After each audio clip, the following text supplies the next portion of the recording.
Hey folks, this is Pamela Parrish coming back on our Keeping It Real vlog podcast. I know over the last couple days we've been busy with holiday stuff and all this other crap. I've been keeping an eye on the latest on the Hell on the Hill. But I see a little glimmer of hope with some of our constituents. Somebody with the last name of Vindman has gone toe-to-toe with Pete Hagsetth. And I found a video. It's on a channel called Blue Lens. And it says, Vindman destroys Hagsetth. You owe that mother an apology.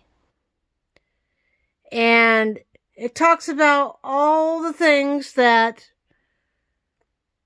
the constituency has brought up against Hagsetth. And more importantly, how our military is being put in undue harm when there's no real war going on. I mean, have you been watching the news the last couple days? People on boats were being blown out of the water. A couple of people survived, maybe a day, maybe two. And now they had another attack on those boats that were destroyed. And they killed the survivors. Story is going around that Hagsetth had made that order. We don't know that for sure, but I'm willing to bet if they're willing to put our military in undue danger, and you don't tell a mother that has a son or daughter in the service where the fuck they're going so that they know they get there safe and they do their job. But this wasn't a wartime thing, okay? People have gotten killed under this administration, okay? That's one thing. You know, the two National Guards that were killed about a week ago, they died, and the people that survived those boat attacks were also wiped out. Are you kidding me? I found this video while looking for stuff to watch on YouTube. I'm going to play it through. I don't know how to flip the screen on this phone, but I'll play the audio. I'll turn it up so you guys could hear it. And the person who put this video together, you'll hear their commentary too. So give me a minute, and I will get it set up, and we will take care of it. Again, the headline of this video, which I'm going to play for you in about a second, it says, Vindman destroys Hagsetth. Quote, you owe that mother an apology, unquote. So here we go. I don't own any rights to this audio, but I want you guys to hear it. Finally, somebody in our government is going to stand up to these morons. Here we go. Thank you, Mr. Chair. I ask unanimous consent to submit for the record an article. A distinguished member of this committee, without objection, so ordered, confirmed that there was, in fact, a pause in offensive cyber operations earlier this year. The SecDef just denied this. This committee deserves to know whether the Secretary just lied. Mr. Secretary, many believe you were underqualified for this role. You've been Secretary for 4.5 months now. For the sake of the American people and our service members, I hope you've done your homework since. Let's talk Indo-PACOM. What year has the Navy publicly set as the benchmark for being ready to fight a war with China? Well, it needs to be right now. We know what China I'm glad said. to hear that, but there is a publicly set date. Well, we know it wouldn't be prudent for me in this environment to reveal when we think we're ready. That's what China has said, and we understand what they're saying. I We want to be capable year, and ready for it. not a filibuster. 2027 is the year. According to unclassified DoD assessments, how many warships does China have in its Navy today? Many and growing. 370. It's the largest Navy in the world. How many does the U.S. Navy have today? Thanks to this budget, it's increasing a number. I'm looking for substantially. a number. But it's Just south of 300. 296, pretty close. How many ships is China expected to field by 2030? I believe that's a classified number, but it's going to go up at a rapid rate. Report that was released. There's an unclassified number. It's going up at a rapid rate. Let me help you out. 435. Let's see if we do better in EUCOM. What corridor in eastern Poland is vulnerable and a priority for U.S. reinforcements? It connects Belarus to a Russian region. I'm sure you can tell me. I can tell you. It's Suwalki Gap. Which heavily militarized Russian territory connected the Suwalki Gap? It contains nuclear-capable missiles. It threatens all of NATO. It's right there in the middle of Eastern Europe. I see we're playing a quiz game here. It's ultimately, thankfully, we're getting our NATO allies to step up in their spending to make sure that they can hold the line. Mr. Secretary, I asked you a specific question. Thank you. It's Kaliningrad Oblast. So, what percentage of Ukrainian frontline casualties, let's talk drones, are now caused by FPV drones? A very large percentage, and we're studying that conflict closely to understand I hope so. that fact. It's over 70%. And which U.S. service has written doctrine or standardized procurement for integration of FPV drones? That's the Army. I wish that were the case, but actually the answer is none of them. So we're not prepared yet, and we need to get there fast. What you're about to see is one of the most blistering confrontations Congress has seen all year. A mother of a U.S. fighter pilot says the Secretary of Defense put her son's life at risk. And when pressed for an apology, his answers stunned the entire room. Vindman doesn't hold back, and this moment exposes a deeper crisis in leadership you need to hear. Let me turn to a different topic. A few weeks ago, when my office opened up in Fredericksburg, I spoke to the mother of one F-18 pilot who flew the March 15th mission over the Red Sea in Yemen that you discussed over Signal. I spoke to her again on Tuesday and asked her if there was anything she wanted me to bring up. She believes that you need to resign. She also had several questions, but one thing, she said she would appreciate an apology for putting classified information. Her son couldn't even tell her where the Truman was going, but into the Houthi PC small group signal chat that risked her son's life and the mission. Mr. Secretary, yes or no, do you think you owe her an apology? Of course, they decide to put a fucking ad in here.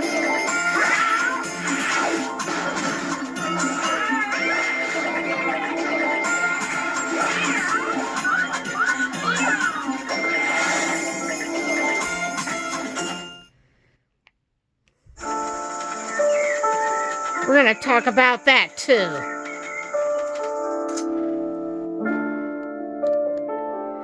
Oh, fuck. You can't even skip some ads. Be sure to let her know how grateful we are for the skill and heroism. I'm very much grateful. I'm sure everybody in this room is grateful. Let me back that up. So, yeah, they're trying to, Vindman is trying to put this guy on the spot for putting soldiers in danger. And this mother wants an apology. And when he tries to get Hagsetth to apologize, you won't believe his response. So here we go. The mother of one F-18 pilot who flew the March 15th mission over the Red Sea in Yemen that you discussed over Signal. I spoke to her again on Tuesday and asked her if there was anything she wanted me to bring up.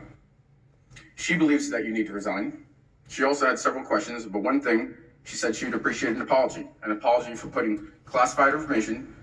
Her son couldn't even tell her where the Truman was going, but into the Houthi PC small group signal chat that risked her son's life and the mission. Mr. Secretary, yes or no, do you think you owe her an apology? Please make sure to let her know how grateful we are for the skill and heroism. I'm very much grateful. I'm sure everybody in this room is grateful. I'm proud of what her son has done. The question is, do you owe her an apology for your actions? Are you going to be accountable? It was an incredibly successful mission. Her son did great work. They did a magnificent job. Thankfully, the Houthi campaign was successful. Secretary, I agree with you. Magnificent job. The performance of those pilots and Navy personnel, magnificent. We're talking about what you did and accountability. Are you going to apologize to the mother or not? I don't apologize for success.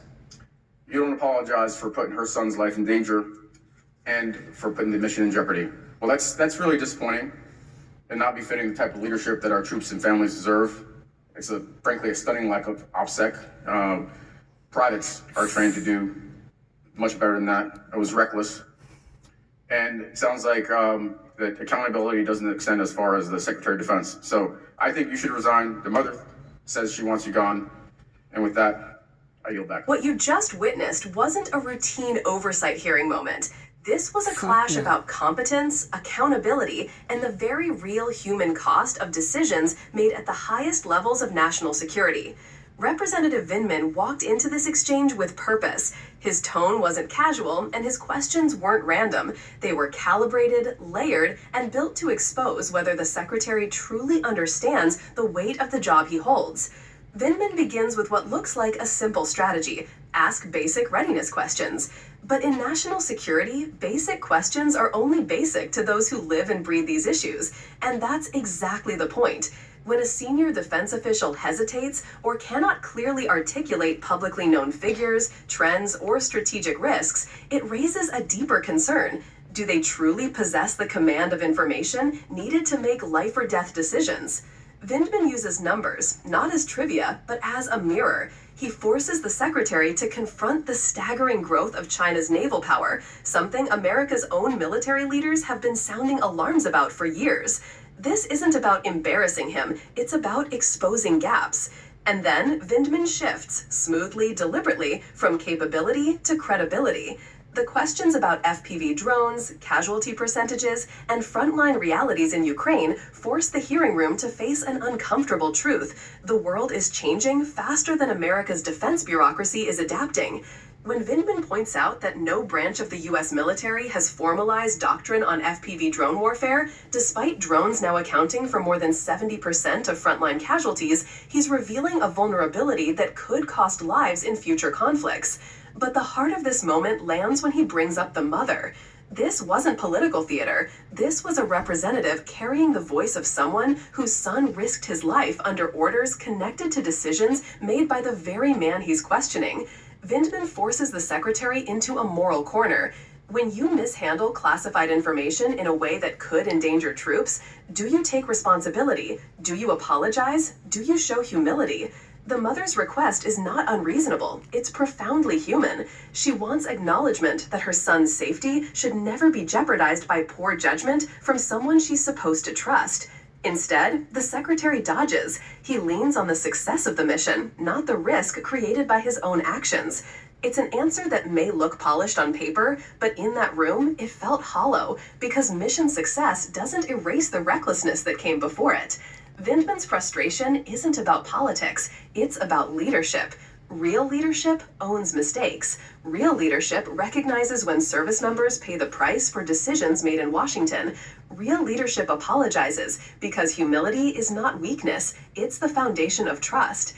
So when Vindman says the mother wants him to resign, he's not exaggerating. He's holding up a truth many families know too well. Their loved ones go into harm's way with courage, precision, and discipline. They expect those above them to show the same. When the secretary refuses to apologize, Vindman's final words land like a hammer. If accountability applies to every private, every sailor, every pilot, then it should apply to the man at the top, too.